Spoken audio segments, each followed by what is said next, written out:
Hello, everyone, and welcome back to the Sanderlanche podcast. My name is Joe, and with me is Data? And Dak. No Jaymee this week. Unforeseen circumstances. She'll be back next week. Yes, everybody now can turn off the podcast because you're not getting Jaymee, and you don't want to listen to three dudes talk about this book. Sorry. Anyway, we're talking about the Alloy of Law, chapters 4 and 5 this week, wherein Wax goes to a party with his bride-to-be, and her cousin and her dad show up and kind of cramp their style. Not really. And so then they all sit down and have a lovely conversation, and where Wax talks about shooting the dog in the tail when he was trying to shoot him in the balls, and then his wife-to-be gets really uncomfortable and leaves, and then Wayne's also there, disguised as a waiter. Who'd have thunk? And then some bandits show up and try to kidnap both his bride-to-be and her cousin. And Wax has finally had enough after the death of a constable. And so that's where we actually ended, which kind of sucked. But anyway, hold on to something, everyone. The Sanderlanche is about to begin. The streets spin shimmers and the walls they curl. The grip of greed, it rains. There's just one track to lead this moving train.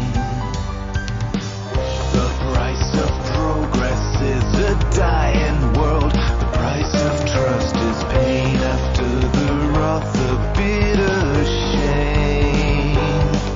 Look up into the night. Pillars of risen, they fall in their light. Forward we run, splinter the steel, weaken the wheel. Through life and loss, rivers of soul are flying. The heavy cause of holding their hands untied.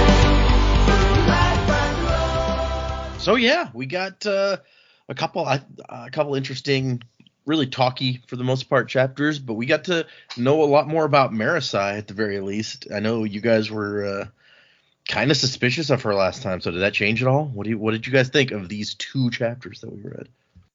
Yeah, these chapters were good overall. The party, it was very almost reminiscent of Ben attending a ball. It's like he kind of feels like completely out of place here, and he kind of has to act and stuff like that. So that was kind of interesting. But yeah, when we got into the actual them sitting at the table together, and finally to see that her dad's like not really that stuffy or stiff, it's just because his daughter is that way. That was kind of a relief almost, because it's like at least not everybody in the family is like this. It's really just his daughter, and he just kind of has to go along with her or whatever she's doing. So yeah, that was fun. The Marasi stuff, like, I don't know. It seems like we got a good explanation here, but I'm still unsure. I feel like she may still be hiding something, but maybe not. But that's just the sense that I get. Wayne showing up as a waiter, pretty funny. And yeah, I didn't really think about it before now, but them mentioning that they have ferochemical powers, so obviously terrorist people are in their bloodline. Like, I just didn't think about that at all. So, but that 100% makes sense. So, and then the whole explanation of like all of these people are tied to the bloodline of Spook, very interesting. Gotta be something more to that. So all these people are Lestiborn descendants, I guess. So Does that make you hate them? No, I don't hate them. They're not speaking in undecipherable communication, and they're not, making people feel uncomfortable by telling them they know why they're sad and stuff, So that, I don't hate them. That's fine. They didn't have anything to do with that guy. And then yeah, the bandits showing up was really cool. The Koloss half-breed thing is weird and also still confusing to me. I don't understand why the Koloss weren't changed, but whatever. And so that was gross and weird at the same time. And then yeah, them finally getting up, Wax finally deciding he's going to fight back. I'm excited to see what happens next. It's funny. I was going to say, it's like, well, you don't hate them for being descended from Spook, but apparently Steris is one of the people they grab, so I guess she's descended from Spook, and we're not loving Steris so far. So, well, she's just one lady, and Spook can't be held accountable for that. Yeah, it's really for like unrelated reasons. Like, she doesn't have a spookish personality, so right. Okay. At least not yet. Yeah. Yeah. Well, we don't know her that well. Yeah. No. Like these chapters were good. I agree with most of what Joe said. Really, it's like the ball is just like very reminiscent of Vin and Ellen attending these to the point. Not quite to the point where I'm just like, we've seen all this before, but it wasn't far off, I guess.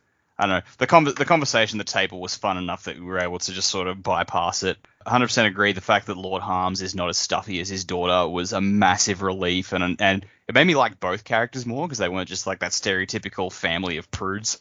I was like, no, she's just weird, and her dad is just a bloke. So that was cool. Yeah, I don't know about Marasi either. I still feel like she's got something up her sleeve. I don't know. This could just be me reaching, but I feel like, she gets kidnapped when she's hanging out with Wax, and she's already trying to find out more about Wax. So this again could be a way to sort of draw him in. But I don't know. And the Kolos Half-Blood is like, I don't want to think about the mechanics of that. Like who? Yeah. When the Kolos genderless? So no, okay. They weren't genderless. I don't think. I don't know that it ever mentioned Kolos genders, although they were like. I think it did. I think if I remember right, he said he never saw any females, or at least not obviously, like when Sazed was first encountering them, and they all just wear a loincloth. Right. Because they bolt the skin over 5 dead people or something. Mm-hmm. But I will say there is a bit in the annotations that addresses this, because he says, I've mentioned before in interviews that Sazed transformed the Kolos during his ascension. Part of what he did was restoring their sentience to more human levels, and he changed the way they interact with hemalurgy, and that's all I'm going to say for now. That's dumb. That's like him being like, yeah, I wanted to have like Kolos half-breeds, so I just left them the way they were. It's like Sazed as a person of harmony would totally have like made them human again. But whatever. Or at least just ended like the whole concept of Kolos. Yeah, exactly. That's what I mean. Like, why would you take that away from them? Or why would you leave them in that state when they wanted to be human? Yeah, whether he either turns them back to human or he just like does the harsh thing and just culls them all. It's like I can't see him leaving them as is. Like their existence is pain, for God's sake. Yeah, no, that's okay. That's weird. Yeah. Okay. So it's definitely, there's some. I like your continued suspicions. It's like, she's that Marasi. There's still something there. She's up to something. Damn it. I mean, she's getting kidnapped, so if she was supposed to be like maneuvering Wax somewhere, it's like, well, that's not going to help unless she's not actually working with these guys. I guess that could be. Well, I don't know. Maybe she's just like really like banking on the hope that if I to his eyes that if a shy, defenseless young woman gets kidnapped, maybe it'll draw him out of his funk and make him do what he's about to do. Right. She could just be playing him like really hardcore, but I don't know. We'll see, I'm sure. Like there's not much of this book. I mean, they did also grab Steris, so if you're trying to go and make Wax do something, grabbing his fiancée is probably the way to start. Yeah, but it seems like they're really playing up the fact that he gets along with Marasi way more than he does with Steris. Yeah, but there was no way for anyone to know that before. Like they exchanged like 2 words the first time they met. But and to that point, that could be the con. Yeah, but to that point, I will say that he does say nice things about Steris in this chapter. So I feel like that's kind of maybe Brandon's way of saying like he actually does care for Steris. Like it's not just a marriage of convenience for him. He does care for her. He thinks she's a good woman. Oh yeah, and I don't think she's a bad woman. We haven't seen anything. Doesn't mean so she's bad. She's just odd. In fact, like I said, like now there's a bit more personality to her dad. It's like I kind of appreciate her just being odd a bit more because it is just it's her personality quirk, and so now I'm just enjoying her just pulling out the tape measure and just going, your fingers are wrapped around my arm too tightly, unclench them by 3/4 of an inch. Well, and we find out that apparently her mom was very similar, so. Yeah, what that tells me is like she liked to have dalliances as well. It sounds like Steris born from a coachman. Oh gosh, no way. That means she wouldn't actually be in the spook line, maybe. Ooh. Yeah, but I guess people would have to be aware of that to. I guess. Okay. So the people wouldn't be aware of that, so they would still try to grab her. Yeah. That makes exactly, because they think she's in Spook's line, but she's actually not. Okay, I guess let's get into these chapters, peoples. Let's do this thing. We get another, like last time we were questioning, he's like, does preservation have wings? And then we start out this chapter with another, he's like, Harmony's forearms. All right. So do they think he's an angel? I mean, Harmony's forearms make sense because it's like the hero of ages would bear it on his forearms or whatever, on his arms. Like that actually makes sense to me. Oh yeah, Okay. like that makes perfect sense. But yeah, if he's got wings and forearms, it's like, okay, he's an angel, all right. Well, Or Harmony possibly has a- forearms Well, and it's- preservation had wings apparently. So who knows? if Right. Harmony also. Yeah, that's- exactly. Yeah, that's right. I was getting my gods mixed up.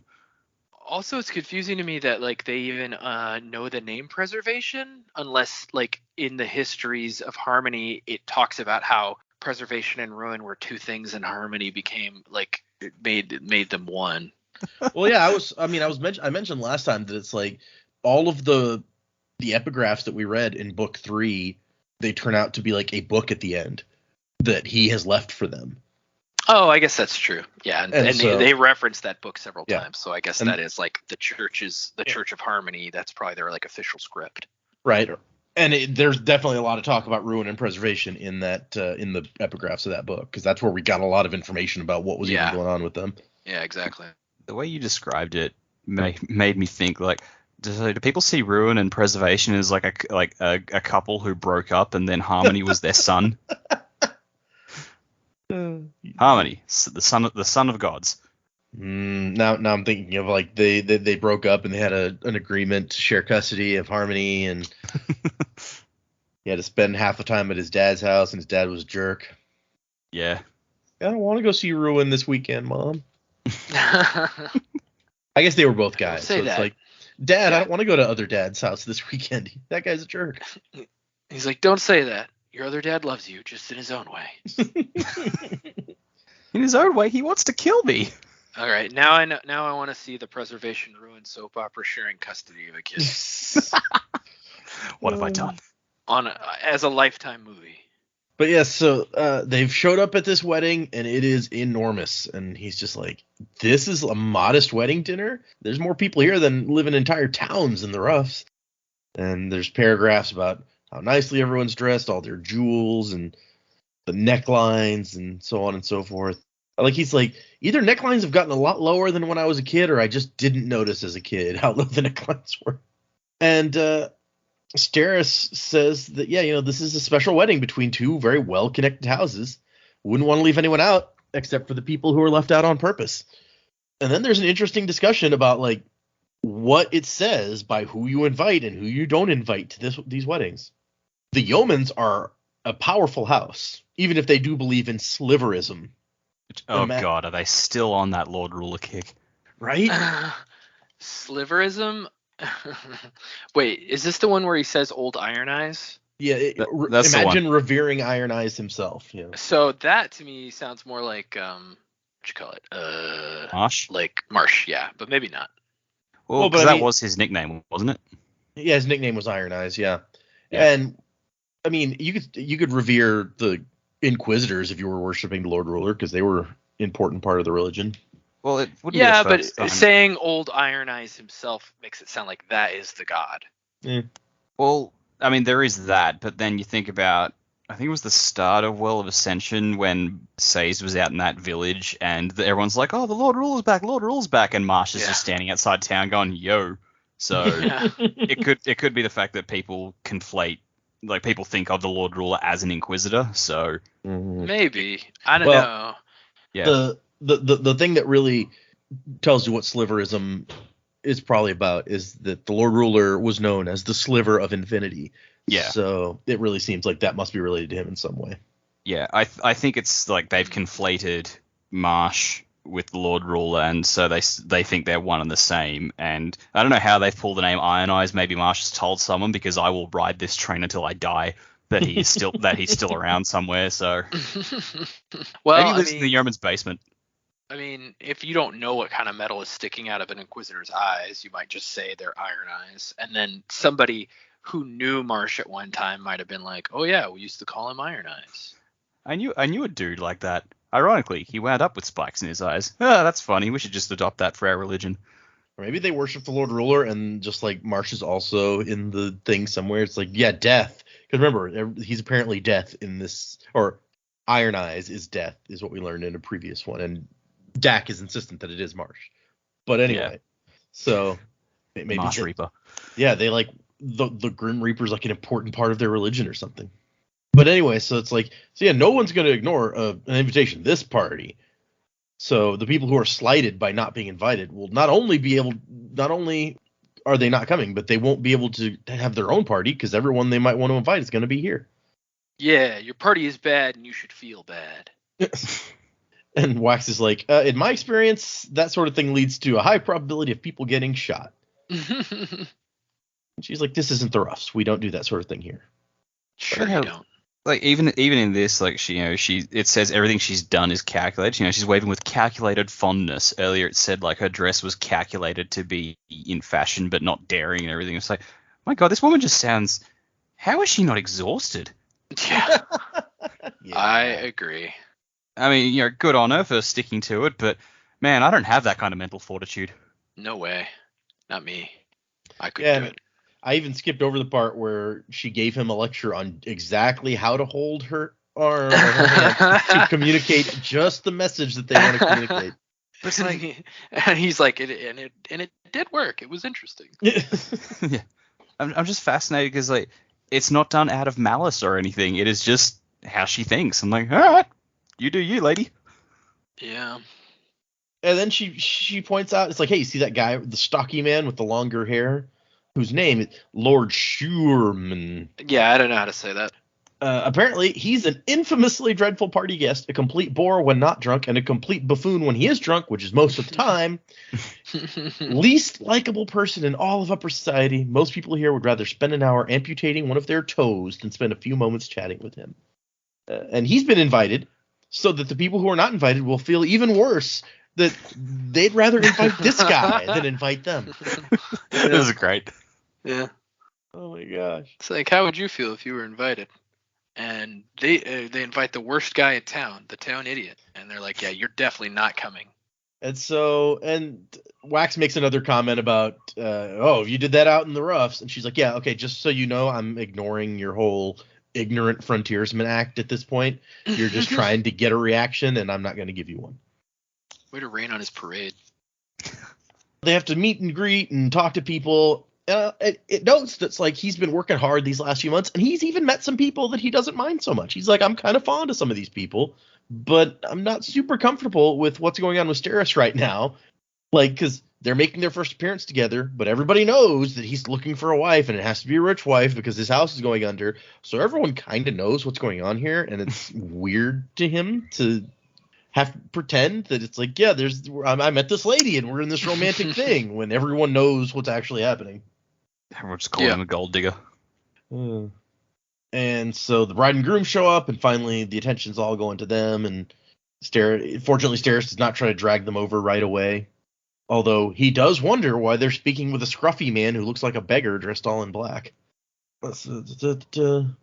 Like, he makes note of what the room looks like. There's two balconies either end, and starts thinking about how hard it would be to fight in here if he got into a gun battle suddenly. But he also thinks that he's glad that they had to sell the Ladrian Ballroom a few years back, because otherwise people expect him to have giant parties like this. Hey, man, I get it. I hate being a host. It's the worst. Yeah, imagine cleaning up this place after.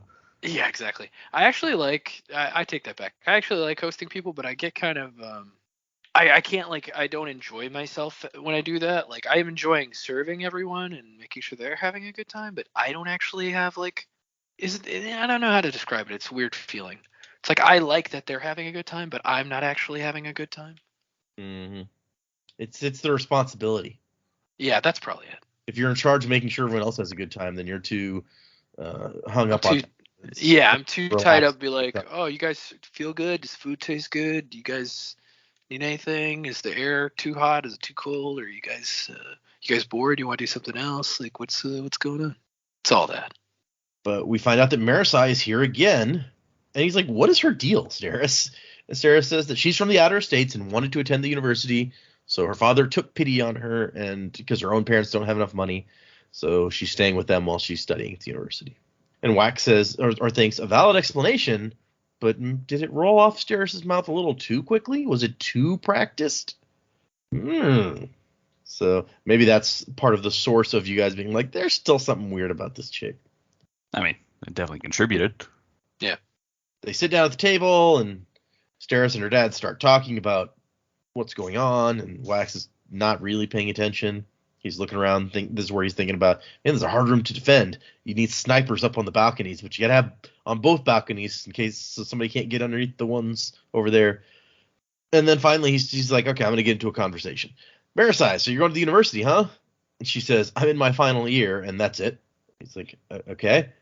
So how are your studies? And she just says, well. It's a sparkling conversation. Right? Good talk. And that's when the waiter shows up to tell them about the soup. A faint terrace accent, but the voice makes Wax freeze. Today's soup is a delightful prawn bisque with a hint of pepper. Which sounds fantastic, man. Yeah.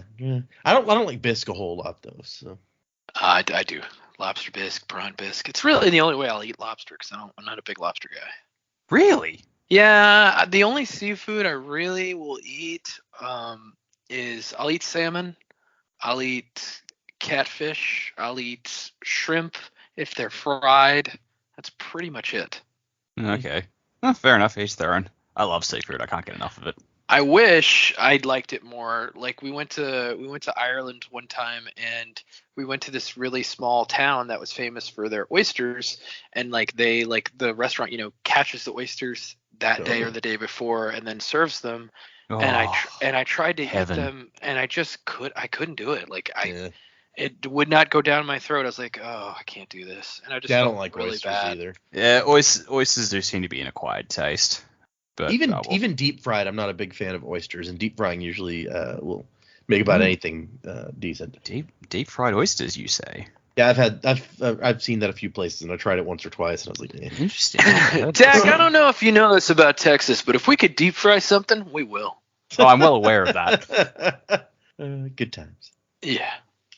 Now we're talking about seafood. I want some calamari or something. That does sound good.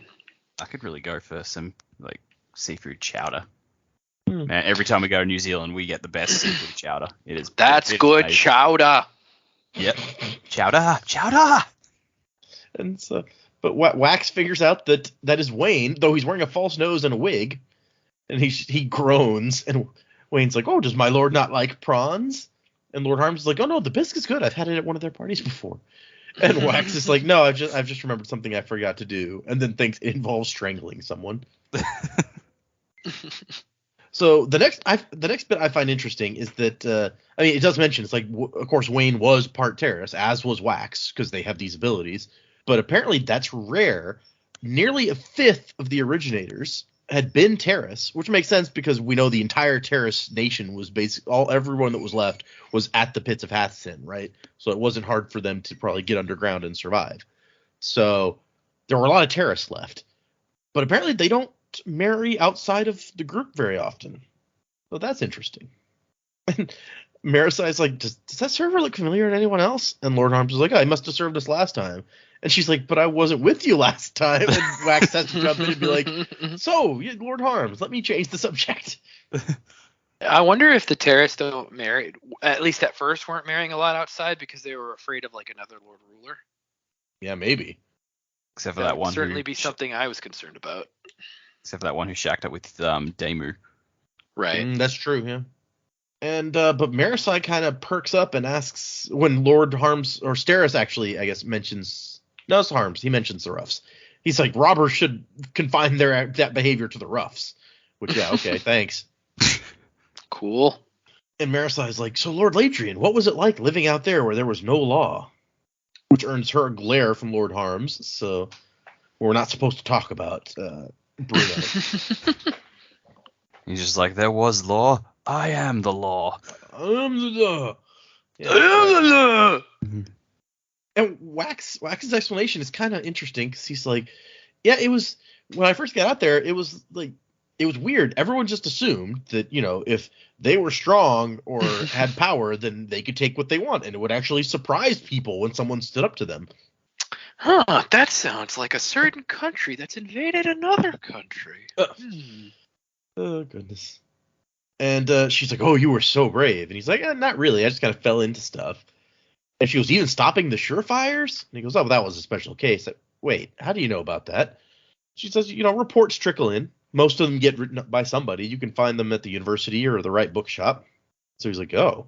He's a little bit uncomfortable now. Like, people are reading about some stuff I did? I don't know how I feel about that. And as he drinks something from his cup of wine, he feels something in his mouth. And he's like, damn it, Wayne. And he has to, he almost spits out the entire mouthful, but he has to, make up a reason to, cover his hand with his mouth and cough to get out this thing that's he's almost swallowed. And Steris like, I'm sure the constables will take out these criminals. And Marisa's like, I don't know. And Lord Harms tries to get her to stop. And Wax is like, come on, just for conversation, let her talk. And so she starts rattling off these kind of statistics or numbers, really. It's like, so how many people lived out in the roughs where you were a lawkeeper? And he's like, well, the city started growing in the last few years, but for most of the time, about 1,500 in the city and maybe another 1,500 in the surrounding area. And she's like, okay, so how many of you were out there maintaining the law or whatever? And he's like, 5 or 6. So she's like, okay, let's say 6 per 3,000, 1 lawman per 500 people. That gives us a good, easy division there. The population of our octant is 600,000. So by the same ratio, we should have 1,200 constables, but we don't. We have more like 600. So your savage wildlands actually had double the number of lawmen per person as we have here in the city. And he's just like, that's some really oddly specific information for this young woman to have. And they're talking about different crimes, and different crime rates. And she's like, yeah, there's, crimes here are smaller. Instead of a bank getting robbed, you get several people being robbed walking home at night.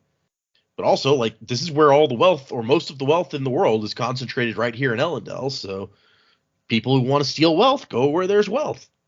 And finally, Lord Harms is like, you see, this is why I tried to stop her. She's just going to get going. And Wax is like, no, this is the most interesting thing anyone said since I've come back to Ellendale. Yeah, it's the most interesting thing I've heard, including the time my wife to be told me that I could have sex with other women. This is much more interesting than that. When Wayne brings the soup and everyone kind of turns and pays attention to that, he pulls out what was in his mouth, which was a shell casing with a piece of wax on the end. And he pops it open and finds a piece of paper that just says, you were right. And he goes, I usually am. He mumbles to himself. Or to Wayne, I guess, as Wayne is putting his soup down. I feel like he could have easily, as the waiter, just been like, you were right. Right? That's a really long way to go to get 3 words to him. Also, all right, you're trying to be clever and slip the note in the drink. Your face would have been real red if Wax had choked on that. Yep. Somebody has to Heimlich him and it just flies out his mouth. So would Wax's. That's good.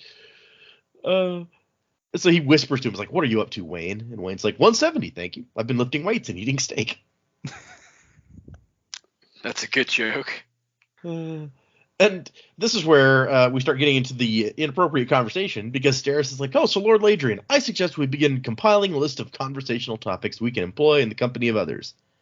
They should not touch on politics or religion, but should be memorable and give us the opportunity to appear charming. Do you know any particularly witty sayings or stories that can be our starting point? So, wow, okay. And he's like, well, I once shot the tail off a dog by mistake. That's kind of a funny story. She's like, that is not appropriate dinner conversation. He goes, I know, especially since I was aiming for the balls. And Steris is upset, but her father seems amused. And he's like, what, you said I couldn't shock you any longer? I'm merely testing your hypothesis, my dear. And then Lord Harms makes a comment that's also inappropriate about hitting a guy in the face with a brick, so he can make a joke also. And Steris is outraged by this as well. And his response is like, what? It's a perfectly legitimate simile. That's great. That would be my response. It's like, what? Yeah. That was like when I was in high school and I wanted to write an essay on testicular cancer, and my teacher thought I was just being an asshole who wanted to write testicle a bunch in a paper. She wasn't wrong. But yeah, I was about to say, she was right. Yeah. Yeah, I mean, she wasn't wrong, but at the same time, I mean, I did write the paper. That's a cancer that people have. Yeah, it's a thing. It's a real thing.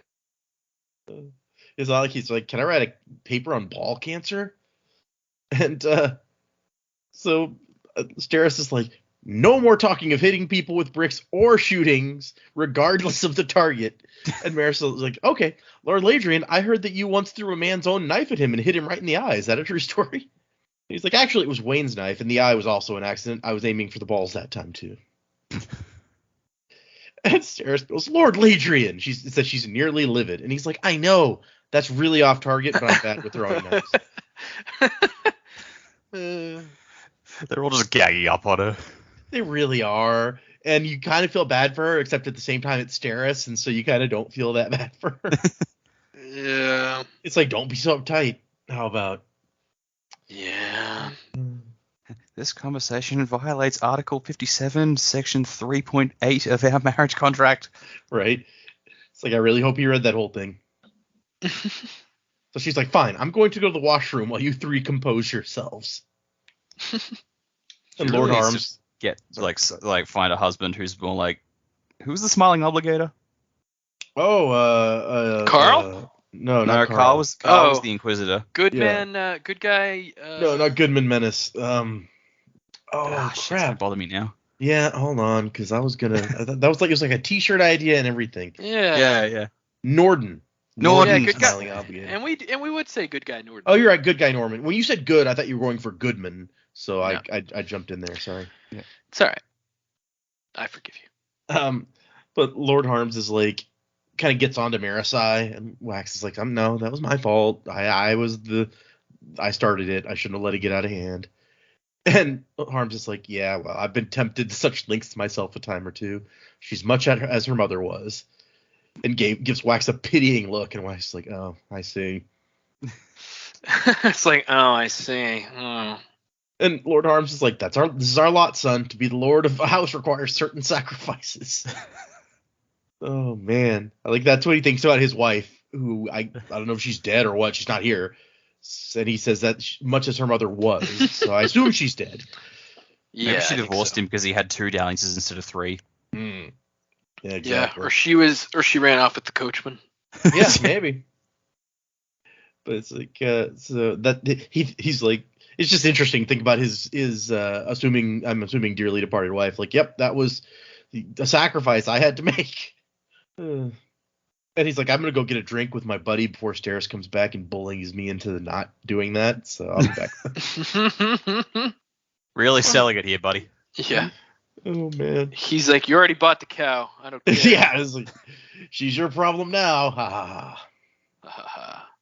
And then cow was not an indictment on women. Sorry, that was probably inappropriate for me to say.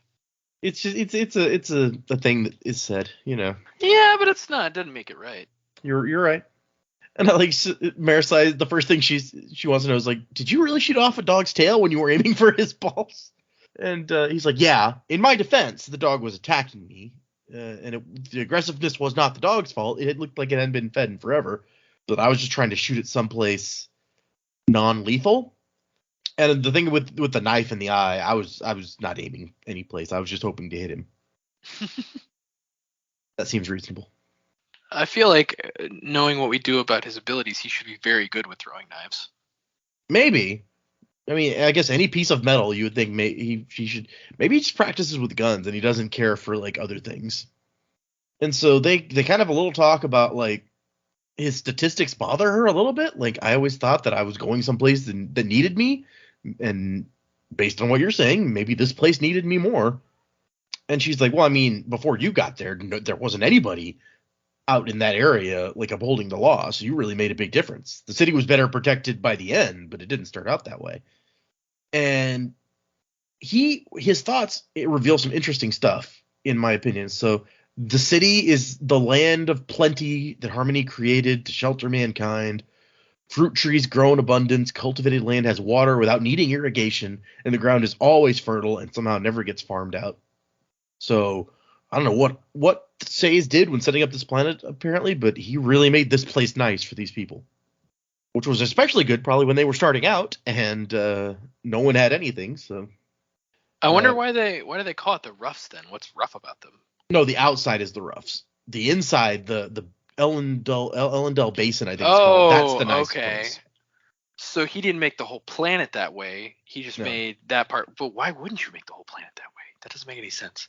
Maybe you can't. I mean, I guess. He created this whole section of lushness and wonder, and he's just like, oh, I'm tired. I'll get to the rest tomorrow. Well, no, I was just thinking, the rest of this could be desert. I don't care. There must be some sort of like to make ground that doesn't get farmed out of its like minerals and stuff. There must, unless you're magically adding more minerals, there must be some sort of like process that people aren't seeing that like kind of swaps that out. And so, if the whole planet was like that, you can't swap everything out because it would rotate, and there's nowhere you could rotate to, basically, if everywhere was super nice. So basically, the Ellendale Basin's like the Fertile Crescent of the ancient world. Yeah, that makes sense. Must create somewhere for the armadillos to live. The armadillo. Wayne comes back and he's like, oh dear, did you grow so tired of waiting that you devours your companions? And Wax sees Marasi grin and realizes that she's also figured out who this is. And he's like, Miss Wax is like, if I may note something, my lady, you're far less unassuming than you were at our first meeting. And she goes, yeah, I'm not real good at being shy, am I? And he's like, I didn't know that was something that required practice. And then Wayne sits down at the table and takes out some bread and starts eating it. And he's like, I try all the time, but nobody gives me credit for it. It's because I'm misunderstood, I tell you. And Marisa's like, am I supposed to look aghast at what he's doing? And Wax like, no, he saw that you recognized him, so now he's going to sulk. Then he starts eating Steris' soup, which I'm like, that's kind of messed up, but okay. Steris does not seem like the kind of person to me who would take that well. She pulls out her little measuring tape and is like, the surface of this soup is 0.2 centimeters below where it should be. Who's been eating Who touched my soup? Yeah, that reminds me of when we were teenagers and my brother was like, you were in my room. This thing was moved an inch. Sure, that might happen. And I was like, I didn't go in there, man. But he was right most of the time. Yeah, obviously. And so they start pointing out all the ways in which Marasi has been trying a little too hard to act, shy and unassuming. So clearly, it is an act. And they're like, so why? And she's like, I'd rather not say. He's like, you'd rather not? Or Lord Harms and his daughter would rather not? And she's like, yeah, it's that one. But, I mean, please, can we just leave the topic alone? And Wayne's like, look at that. You pushed her almost to tears. And she's like, what? I'm not. And Wax is like, just ignore him. Trust me. He's like a rash. The more you scratch, the more irritating it gets.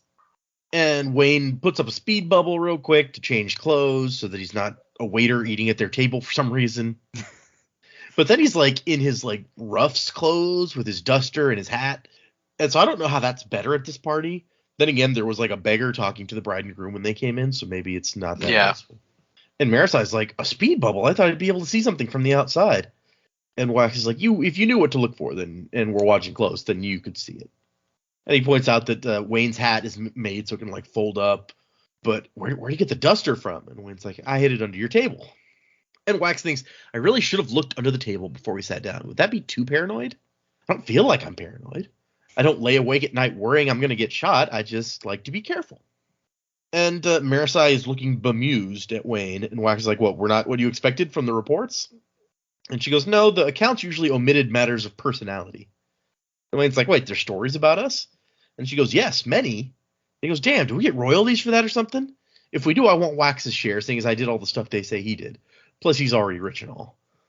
And she's like, these are news-style reports. They don't pay royalties. To which Wayne responds, filthy cheats.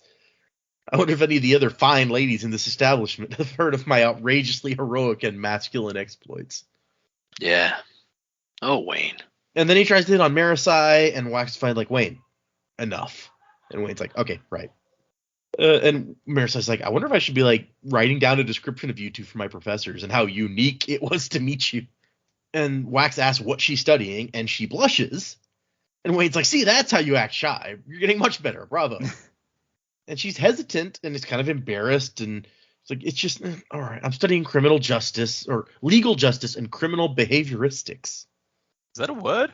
I don't know. I've wondered that myself. I haven't actually looked. I mean, it's just Brandon's fakey way of saying she's studying criminal justice. Behavioristics is a word. A physicalist science of individual and social behavior. All right. Well, there you go. They didn't want to make it an Ojo. And both Wax and Wayne are confused, like, why are you ashamed of this? And she goes, well, I mean, I've been told it's not very feminine.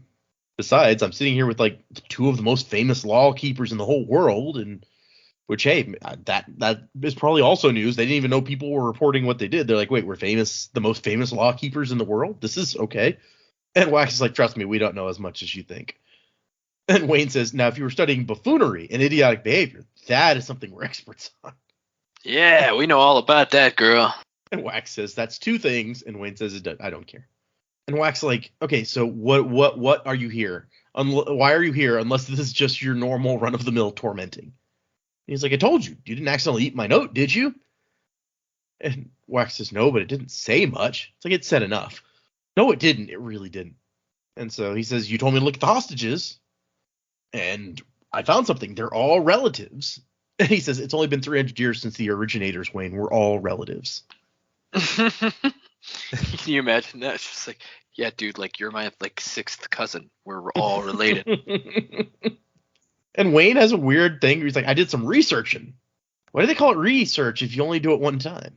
And Wax says, probably because you had to do it twice. That's a Mitch Hedberg joke if I've ever heard one. Right. It's very Mitch Hedberg. But all of the women can trace their lineage back to the Lord Mistborn himself. Who, if and you not guys... gonna lie, this took me a minute. I'm like, wait, what? Who? Vin? Wait, no. Oh. That was how my head played out. Yeah, that Lord Mistborn. I don't know if you guys saw the coins that I posted on Instagram, the ones that are from this era. I liked them, but I didn't actually look at them. But one of them features the Lord Mistborn looking out over like the lush Elendel basin fields. Oh, is that what that was? And the other one has Vin on it, but a lush garden, a collection of Russian nesting dolls. But so he's like, they all have a strong heritage Valamancy, being related so closely to the Lord Mistborn, and they're all fairly closely related to each other, third or fourth cousins, sometimes first cousins. And while they're discussing this, Marasi's smiling, and he's like, what? I knew it. I knew you were in town to investigate the Banishers. You showed up only a month after the first robbery happened. You're going to catch them, aren't you? He's like, is that why you asked Lord Harms to bring you to these meetings? He's like, maybe. He's like, did you think that I faked the deaths in my family that made me House Lord? Like, yeah, you're not thinking this through, lady. And she's like, no, but I mean, I was surprised that you would accept the title until I realized you probably saw it as a chance to investigate. I mean, you have to admit, these are unusual robberies. Maybe she's like, oh, maybe you didn't fake it. Maybe you murdered your uncle so you could come back and... Oh, wait a minute. Well, and his sister, because his sister died in the same accident. So, yeah, that's pretty hard. Oh, yeah. I keep forgetting about the sister. He's like, they're unusual robberies. And he's like, well, yeah, Wayne's unusual too, but I'm not going to change my whole life and accept responsibility for a whole house just to study him. Yeah, I mean, he really came back because he manslaughtered his wife and couldn't deal with it. Yeah. I don't think anyone knows about that. Does even Wayne know what happens? Like, all he knows is that Leslie is dead. Does he know that? Yeah, I don't know. No, I think he knows because at the very end of near the end of the chapter, he's like, "I'm sorry about Leslie," like, or "It's not your fault." He says something like that. Okay. Yeah, we don't know that Wax told him everything, but it's definitely possible. Right. I mean, you would even say it wasn't your fault if you just thought like Wax failed to save her. So that's true. He may not know exactly how much it is a little bit his fault. But Wayne's like, tell me you brought a gun. And he's like, no, I didn't bring a gun. Why do you care? And he's like, don't you see?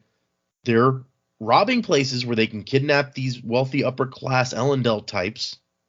And those type of people have stopped traveling on the railways because of these robberies. And Wax is like, yeah, I mean, I guess that's why they attacked the theater.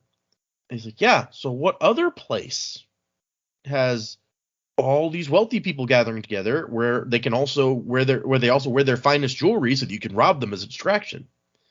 And Wax is like, oh shit, a wedding. And look, I gotta say, like, if this is the point that Wayne was building to the whole time, he was incredibly blasé about the fact that, yeah, they're probably gonna like hold us up at some point tonight. Yeah, I'm just gonna not get to that point. I think he relies too much on Wax for stuff, and I think this is like kind of an indication of that. He's like, well, I can't take these guys on by myself. I need you. So I'm going to kind of worm my way in here and be like, yo, we got to do something. Because if he said something too early, then they would all just be like, okay, we need to evacuate the wedding. We need to go. Everybody needs to get out of here. And so I don't think Wayne wants that because he wants to catch these guys and he wants to fight them. It seems like so. Okay. That actually makes a lot of sense. I was gonna say, like, this is what you tell him in the message that you're secretly slipping him. Like, they're gonna hit the party. Like, Wax could take it from there. Why are you waiting so long? But yeah, you make a good point. At the end of the chapter is the doors at both ends of the ballroom burst open, and that's shit's going down. And so they're coming in, rifles and pistols, and they don't. He's like, they're not dressed like I'm used to bandits dressing. They've got like bowler hats, and they're not wearing like duster coats and big rough style hats. They're wearing vests and bowlers and loose button shirts that rolled up to their elbows. One of them screaming down with prohibition for some reason. At least 24 bandits, perhaps 3, and more coming in through the kitchen. And Wayne's just like, fuck, hell of a time to leave your guns. And so he pulls out 2 hardwood dueling canes that he's hidden under the table. I like that dueling canes are still a thing. Like, that was a thing in the Final Empire times, and they've just persisted. Sometimes you just can't get better than a big stick. But Wax is like, no, stop. Like, he's counted 35 people now. And Wayne's like, what? He's like, we cannot start a fight in the middle of 300 or 400 innocent bystanders. We can't start a firefight in the middle of that many innocent people. Like, a lot of people would die, okay? And not all of them would be bandits. So far, none of these robberies have ever been violent. We're not going to make this one turn into a bloodbath because we can't hold back for 5 seconds. Which is very reasonable as far as I'm concerned. Wayne's like, I don't have to listen to you. You're not in charge of me anymore. Meanwhile, Marasi has pulled a tiny notebook out, a little spiral notepad, and is writing stuff down. And Wax is like, what are you doing?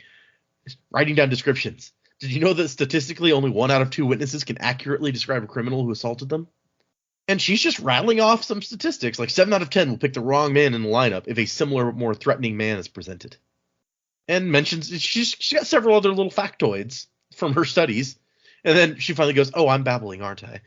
And Wayne's a little pissy. He's like, we don't need stuff like that, seeing as how if we witness a crime, the guys doing it are usually dead by the end. And the dude's like, everybody remain calm, sit down, be quiet. And this is the guy who's got a solid, though not tall build, big bulging forearms, and a mottled grayish complexion, along with a face as if his face were made of granite. Koloss blood, Waxillium thought. Dangerous. That's Gross. That's Big Hungry Bill. Yeah. We call him Big Hungry Bill. Can you guess why? Because I'm always hungry. There's one fun note in the annotations about this chapter, other than the one I read about the Koloss blood. But originally, when this was going to be like a short story, this was basically the end. There wasn't like all this Vanishers stuff. It just was a simple story that ended with a big like fight. And in the original story he was writing, Wayne was the main character, and Wayne was like a hat maker who rode into like a town out in the roughs on a talking horse. And it was like, okay. It says he was a screwball hat maker, and like the horse was grumbling about having to carry him around and blah blah blah. Dude, you're a horse. What else do you do? So it was he thought it was like a fun spin on the Western motif, where instead of being like this quiet, reserved Western cliche gunman, he was like this crazy hat maker. And but he realized before he got very far into the story that Wayne doesn't work as a main character very well. He needed someone like for him to play off of. And so that's when he started reworking the whole thing. Couldn't just play off the talking horse. Had to be like a person. Yeah. Oh, yeah. So also, is he crazy because of mercury poisoning, or is he like? Yeah, maybe. I don't know. That's been done. I feel like Mad Hatter. And also, like, why can't the horse be the main character? He's the yeah. the horse be the straight man. Yeah. Like, I really thought there'd be more horse in The Horse and His Boy. So, like, you know, when I read this, I thought there'd be a lot more horse. The horse is just like, let me do the negotiating. And Wade's just like, no, you're a goddamn horse. He's like, yeah, and actually it turns out the horse can't actually talk. It's just because he's crazy. Yeah, he's just crazy. Exactly. Yeah, so the horse is just like, and he's like, he's like, no, I disagree. Wilbur. But anyway, so he's like, he wrote in here, it's like, so you may get this sense of like a climax here because this was originally like the big end.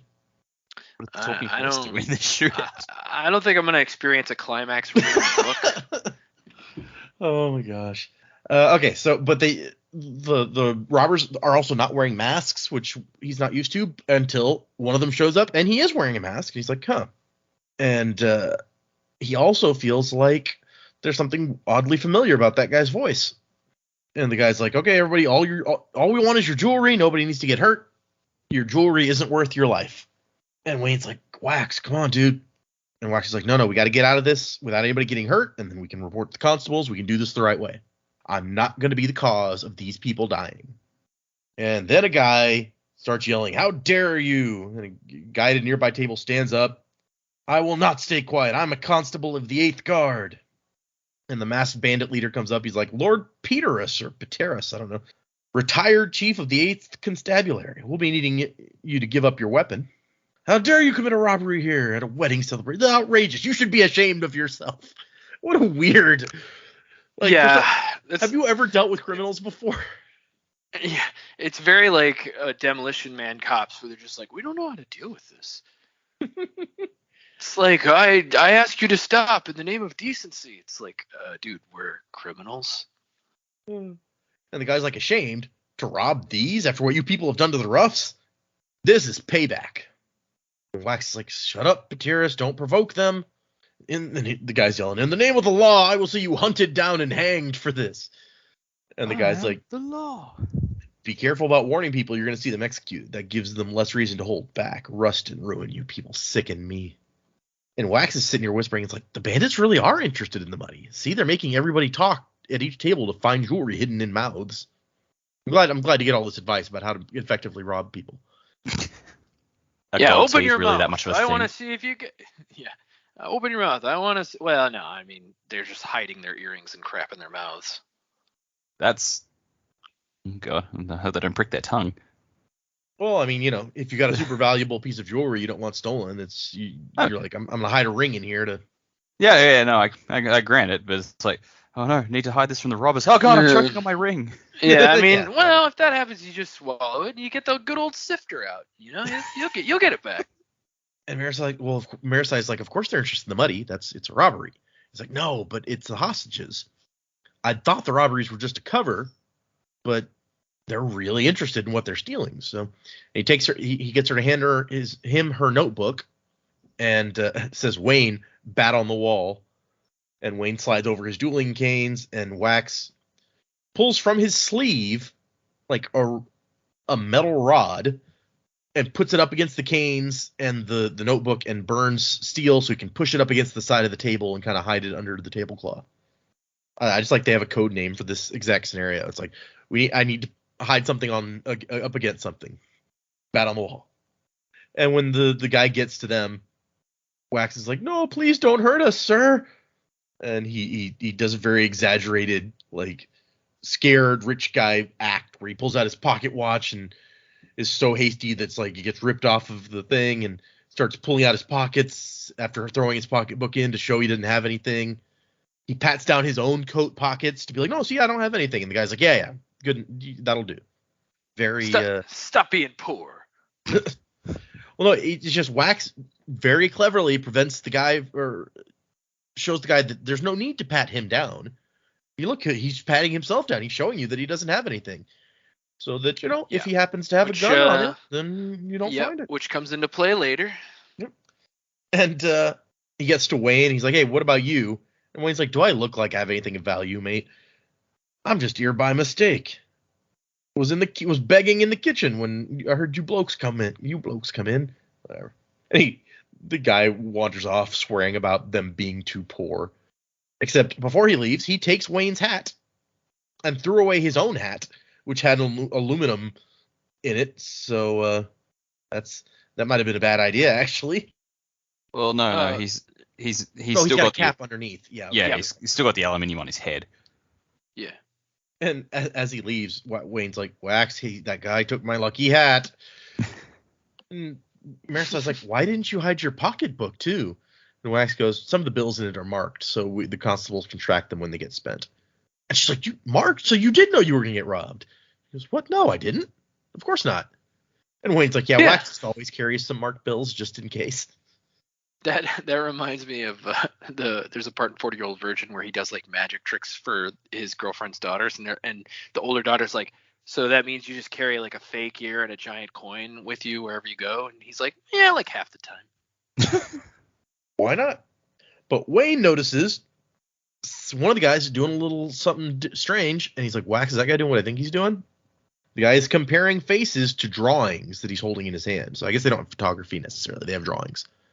So he's walking around, looking at every woman's face and comparing it to these pictures so they can find the right hostage. Then the bandit leader strolls by with another guy, and the other guy's like, I'm telling you, the boys are getting jumpy. You can't give them all this and never let them fire the bloody things. You got to let the boys loose sooner or later, boss. That's not good. Nah. And so Wax is trying very hard to resist doing something here. And then finally, a group comes out of the ladies' room. A bandit finally went to look back there, and there's Steris getting let out. And the boss calls out, all right, grab a hostage. Who should we take? I don't care. Any of them will do. And Wax is sitting here thinking, they're making a show of this. They want us to think they're picking someone at random. And then he indicates Steris. And they grab her. And then the boss is like, actually, I think we'll take two this time. And the Koloss blooded man comes back and grabs Marasi and is like, you're coming for a ride with us, pretty. But unfortunately, Wax already handed her notebook back, thinking that the bandits were done with them. So she drops it here. And the bandit's like, here now, what's this? It's like, all it's got on it is words, Tarson. And the Koloss blooded man, apparently Tarson, is like, idiot, you can't read, can you? And then he reads it, and he's like, here now, that's a description of me, isn't it? I just wanted to remember your face from my journal, you see. He's like, yeah, all right. This is a level of intelligence I wasn't expecting out of the Koloss guy. Right? He's one of the smarter bandits, really? All right. Yeah, he's one of the ones who can read. Yeah, he got crossed with the good guy Norden's line, so he's like really intelligent, but the really intelligent person was like, from his ancestor was like, just for the sake of science, what would a Koloss human hybrid be like? I gotta make that happen. We need to go out and we need to get a Koloss really, really drunk. Let's not pursue that line of thought any further. But now Wax is watching him get dragged away, and Wayne's like, Wax, come on, we gotta do something. And Wax is like, no, we can't. And Wayne says, Wax, look, mistakes happen. Leslie was not your fault. I'm going to do something. And Wax is like, no, it's not worth the cost of lives, Wayne. This isn't about me. And this is when Lord Patira stands back and he's like, how dare you, cowards? I will be your hostage if you require one. You're dogs, each and every one of you. I'll see you hang. Take me instead of one of those girls, or it will happen. I swear it by the survivor himself. And Wax is like, there goes the only man in this room with any courage, him and Wayne. Especially because at this point they've already kicked the shit out of him, and he's still just going back for more. I'm just like, all right, you know what you're about, mate. In the name of justice, you must stop this. And he screams, coward, and that's when the masked bandit leader turns around and shoots him dead. And Wayne's like, oh, you just made a bad mistake, mate, a very bad mistake. And the bandit leader says, fine, you have some fun, boys. Burn it out of your blood quickly and meet me outside. And then time freezes. Wayne's put up a speed bubble and starts looking around the room, figuring out where each and every bandit is, and says, as soon as I drop the bubble, this place is going to erupt like an ammunition store in a volcano. Wax. Odd phrase. Well, and Wax says, that's a terrible metaphor. Well, how would an ammunition store get in a volcano? And he's like, I don't know. Look, I make up the phrases. I don't know. I don't think about them logically. But Wax pulls out a gun from under his jacket beneath his arm and puts it on the table. He's like, I tried waiting. I gave him a chance to leave. I tried not to have to do this. And Wayne's like, you gave it a good show, Wax. Too good a show. Wax dumps a whole pouch of steel into his wine cup and downs it. He's like, okay, let's do this. And Wayne's like, you owe me a pint for lying, by the way. Lying? You said you hadn't brought a gun.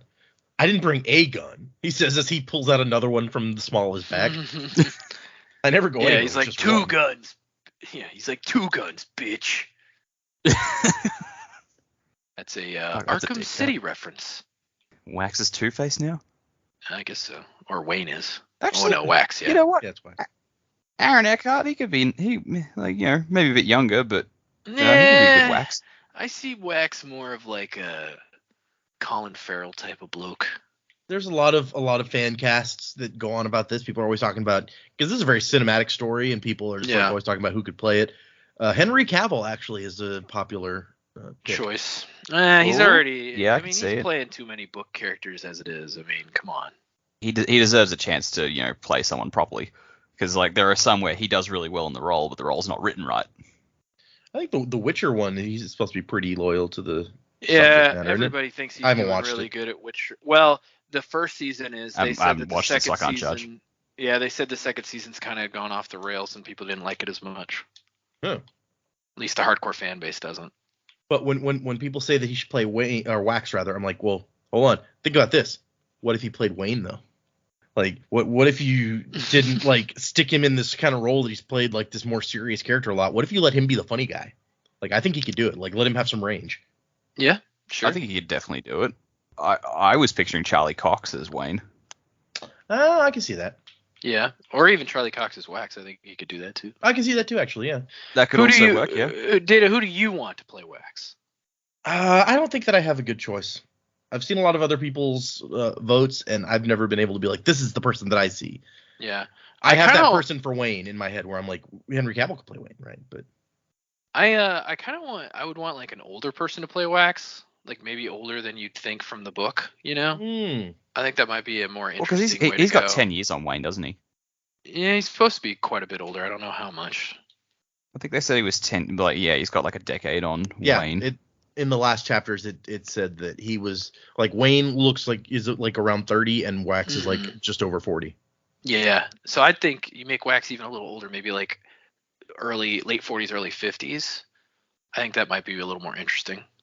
Another one that I've seen for Wax several times is what's his name, Harvey Dent. Oh yeah, Aaron that's what. Eckhart. Yeah, that's what he said. Oh yeah, no, you said that. I'm sorry, my brain was somewhere else. I'm glad other people share the opinion. Yeah. I think Aaron Eckhart's a little too chiseled and handsome. I want him to look a little gruffer. I think that makes sense. This person that I just Googled it, and this person says Aaron Driver for Wax. I don't see that actually. Adam Driver, you mean? Yeah, I'm sorry, Adam Driver. I don't know why. Nah, yeah, that's not. He didn't give a Wax vibe to me. Listeners, write in. Who do you think should play Wax in the film? I mean, if he was a bit younger, Clive Owen could have done it. Yeah, That guy's underrated. he is good. Maybe Lee Pace. That's a I good like one. Lee Pace. Yeah, I love Pushing Daisies though. Like I like this. I like this one. It says Keanu Reeves for Wax and Alan Tudyk for Wayne. That would be good. Oh, you have my Olivia attention. Wilde as Steris. That's an interesting choice. I don't see that. I could see it. I like it. I mean, this is going back in time, obviously, because he's deceased. But Heath Ledger for Wax and Alan Tudyk for Wayne, that'd be cool. It'd be like a Knight's Tale reborn, you know? Yeah. That could be cool.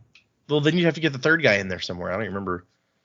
That guy. I feel like wasn't quite as Bobby B. Yeah, I don't think that guy hit quite as hard for me. Also, I mean, you could just have what's his face who played Vision instead, because he was Chaucer in the movie. That's true. Yeah. But yeah, no, the third guy was King Robert from Game of Thrones, and he was fantastic in that. Yeah, he was good. He was also in something else that was good. But Matt Mercer as Wax. Okay, interesting. Matt Mercer. Andy Serkis as Wayne. Okay, that's kind of funny. Who's Matt Mercer again? Okay, he does voiceover stuff a lot. Let me think what he's done. Isn't he the Critical Role guy? Yeah, he is Critical Role. Oh, well then I think it'd have to be animated. I don't know that I could. I mean, the guy's good looking and you know he looks like he's fit, but I don't know that live action it would work. I'm trying to find something he's done that's more live action, other than obviously Critical Role, because but I don't know. Anyway, we've digressed quite a bit here. Ooh, Mark Shepard for Wayne. I do like Mark Shepard. Timothy Oliphant. He's a little old, but he's used to playing Western guys. Robin Williams would have made a fantastic Wayne. I mean, yeah, he would have been a little old for it, but I agree. He could totally do that. Robin Williams. How's Robin Williams' Cockney accent? I don't probably know. Probably not good at all. No, I wouldn't think. Wait, hang on. What you accent never does he have? know. Is it Cockney, Yorkshire, Brummie.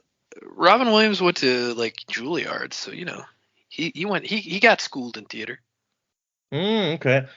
For some reason, I was thinking that he specifically didn't have an English accent in Hook because he couldn't do one very well because he was supposed to be from there. That's true. Yeah, he's supposed to be from England. Okay. Anyway, so back to the thing. He asked Wayne how much Bendeloy he has, and he's like, not much. This stuff's damn expensive here in town. Got maybe enough for 5 minutes extra time. But my metal mines are pretty full. So that's good. And so he's like, I won't die. You might, but I won't. Wax says, I'll get the girls, you keep the bandits on the south side off me. 37 armed bad guys, Wayne. This is going to be tough. Stay focused. I'll clear some space as we start, and you can catch a ride if you want. And Wayne responds, perfect as preserves, which I just like that phrase. I don't know why. That is actually quite brilliant. That's like Brandon as an American writer showing a good understanding of British slang where they just shorten a word, and like we do it too. Like I'm sure the listeners have heard it a million times. Like we'll shorten a word and just dock the end off and put an S on the end instead. Oh, so you're saying that's like a shortening of like preservation? Yeah, he's saying perfect as preservation, but interesting. Because he can't be asked saying every syllable. He's saying perfect as preserves. I thought he was talking about like jam preserves. Yeah, that's what I thought too. I don't think it'd be capitalized if that were the case. Oh, that's a good point. It is capitalized. Oh, you're right. So Yep. maybe it's got the double meaning, preservation and jam, delicious jam. Yeah, delicious jam. Yep. Delicious jam. So we end with him being like, you want to know why I really came to find you, Wax? I thought of you in a comfy bed, resting, relaxing, spending your life sipping tea and reading papers while people bring you food and maids rub your toes and stuff. And I just couldn't leave you to a fate like that. I'm too good a friend to let a mate of mine die in such a terrible situation. It's like comfortable? No, boring. And he shivered. Boring. Wax cocks his pistols. And I like this thought that he's like, when I was young, I sought out the roughs and ended up going where I've been needed. Maybe that's what happened again. And then he levels his gun and yells, go, and that's the end of the chapter. Dun, dun, dun. Cliffhanger. Yeah. Yeah. So, listeners, we get to read it. He butched and Sundanced us. I get to read it immediately because we're going to record again tomorrow. yeah, what if that was the ending? That would be very butch and sentence. Yeah. It's like their car drives off a cliff. Well, it's not. It's not. Okay, what's that movie now? I don't know. The one with the women. Yeah. Thelma and Louise. Thelma and Louise. Thank you. I had it until I needed to say it, and then it just jumped out of my brain. All I could think of was Susan Sarandon. That's all. The only thing that came to my mind. Okay, so predictions. So in the next section, they won't have to fight after all, and everyone will just be cool and talk it all out, right? So. Wait, what? Is that your prediction? No, I said that's going to be your prediction, right? There's not going to be a fight after all. Nah. I'm sorry, are you calling them predictions? Yeah, I don't think that's. I call them predictions sometimes. It's fine. Yeah, we don't gotta stick to the shtick. What do you guys think is going to happen? I think that they're gonna have to fight. I think that the bandits are gonna get away with the girls though, and they're gonna have to chase after them, or come up with a plan to try to find them and figure out what's going on. I think they're gonna protect most everybody. Lord Harms, maybe he'll die in the firefight. I don't know. That'd be interesting. But something basically is gonna come of this where people realize like, oh, we need a guy like Wax. Like, we may have looked down at him because of his lifestyle before, but like he saved us today, and these are the kind of people that need to be around. So, or that we need to respect at least. So I think that's going to be what happens as far as how far we're going to get in the next part of the story. I'm not sure. Like, I don't know if there's going to be like a bandit chase maybe where they have to chase after them, because I think they are going to slip away with the girls. I think that's where this is heading. It's all going to have to, especially since this book is shorter, it's going to have to come to a head sooner. So I think maybe they're going to slip away with the girls and get away, and they're going to have to go save them. So yeah, I think that's mainly what I got. Okay. So a chase might be interesting. Do you think that they're in these newfangled horseless carriages, or do they got a bunch of like horses outside? Yeah. Well, I think it's going to be like that episode of Boba Fett where the Power Ranger cars, and it's going to be like a super low risk, low speed chase. That's not interesting at all. No. I think yeah, they're going to have to like figure out like they're going to get away maybe before the chase can really begin. Like maybe they're going to chase after them and then all of a sudden they vanish. They're going to be like, what the heck? So then they're going to have to figure out kind of what is going on with these vanishers? Like, how are they actually doing this? How are they accomplishing this? You said Power Ranger cars, and I the only thing I think of was I'm picturing Boba Fett now, but like with the Zords, so it's like Tyrannosaurus Rex and Pterodactyl and Mastodon. I was like, geez, that would have made that show different. Okay. Triceratops. Yeah. It's like they announced to become Voltron. They announced a new Power Rangers comic series where they're fighting Godzilla. So that's cool. Kaiju. That's like their speed. You know what's so funny to me, and this is a little bit of a digression here, but like when I was probably in college, like I watched the original Power Rangers run where they brought it over and they redubbed it and filmed scenes or whatever. I watched the original Power Rangers run when I was a kid, and then when I was in college, they reran the same original Power Rangers show and said it was new, and I was like, that's not new, it's like ancient. It's like 30 years old. Yeah, it actually got real popular, and then that's why they brought like the Tommy actor back for like a new series because they were rerunning the original, and people were like, oh hey, now I know these guys again. Yep. So yeah, so that's not surprising. Power Rangers kind of made a resurgence in the last like 6 or 7 years. So go Power Rangers. Go watch the movie with Ivan Ooze. Oh, what a movie that is. That's like one of the first movies I remember watching in theaters. And even as a kid, I was like, this is weird. It's so weird. What do you think's going to happen, Dak? Well, no Power Rangers, that's for damn sure. Yeah, no, I think this is going to turn into a chase scene. They're going to, and I think, my gut for the usual stuff that happens in this sort of story is there'll be a chase scene. The bandits will get away, but some of them will get captured, or there'll be some clue left behind. The constables will be useless, and so like Wayne will talk wax into like, all right, we've got to go hunt them down. That's where it's going to start. But from there, I don't know. I think it might be these two are going to have to start infiltrating the criminal underworld of the city.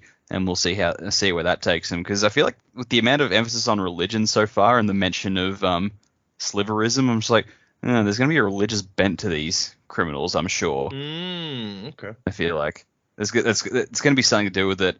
I don't know. The fact that they're only picking like Alamance are women is also confusing me. I was like, why is that? I wonder. Mm-hmm. Yeah. I don't know. We'll see. That is a mystery now. Okay, one more thing I want you guys to predict. I will tell you that after however much fighting happens in this next section is over, we're going to get a body count. I want you guys to predict what kind of body count. We'll see who makes it closest. So remember, we have, I think he said 37 bandits. We have 300 or 400 innocent bystanders, Wax and Wayne. So wait a minute. You want us to count how many they will kill, like the bandits, and then also how many of the regular people will die? No, I just mean how many people are going to die. I was just going back over the numbers of people that are there so that you had a but base in to operate from. In our count, you want to know how many like innocents are going to be killed. No, I just meant like body count in general, like how many people are going to die. You can split it up if you want and be like, I think this many innocents will die and this many bandits. That's the clarification I'm asking for, and then you keep saying no. So well, no, that is not. You want to know the total people of dead people. Yeah. I feel like we're gonna have, because I am gonna split it because like that's just how I think. I think it's gonna be a dozen of the bandits are gonna be dead. Let's say roughly a dozen, and let's call it maybe 40 or 50 of the party goers will be killed in the rush. Okay. I think bloodbath. Let's go. I think it's going to be 35 bandits, and it's going to be 5 innocent people. So Joe has almost no bandits managed to survive this, but they managed to keep the innocents relatively safe.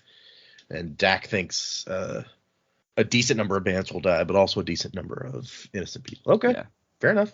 So you reckon like all but 2 of the bandits are going to survive? Like, so I'm guessing you mean the masked leader and Big Hungry Bill. Yeah, that may be a little too far. I'm going to scale that back to 30 bandits because they still got to operate their stuff to get away. So Also, I'm I gonna don't know say 30 bandits are going to die. Yeah, okay, that makes sense. I was gonna say I'm not sure if the 37 actually includes the leader and the other guy, but I'm pretty sure it must from the way. 37 in a row? Okay, so for next time, Classic. Try not to suck any dick on your way through the parking lot. Oh gosh. For next time, Hey, you get back here. Hey, get back here! we are reading chapter 6 and chapter 7. 2 more chapters for next time, and that will be after that. We're gonna do 3 chapters for a couple weeks. So yeah, 2 more chapters for next time. If anyone would like to send us an email, the address is thesanderlanche@gmail.com. Find us on Twitter and Facebook and Instagram and places like that. Music by Miracle of Sound. We're going to read, so we're now at 30. Yeah, it's 30% at the end of that chapter.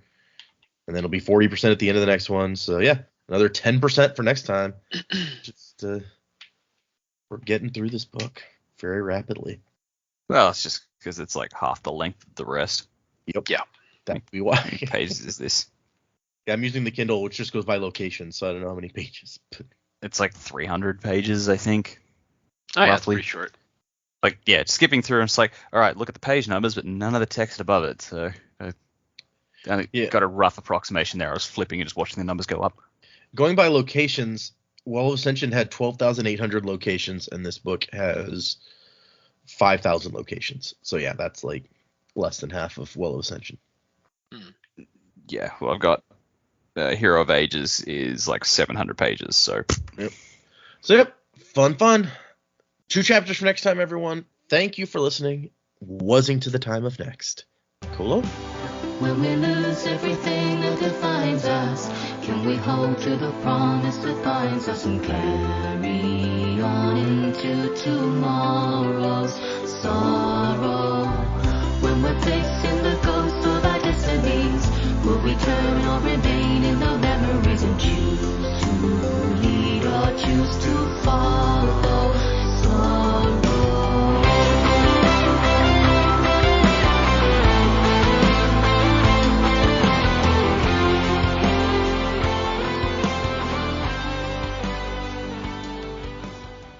Ooh. Navy SEALs.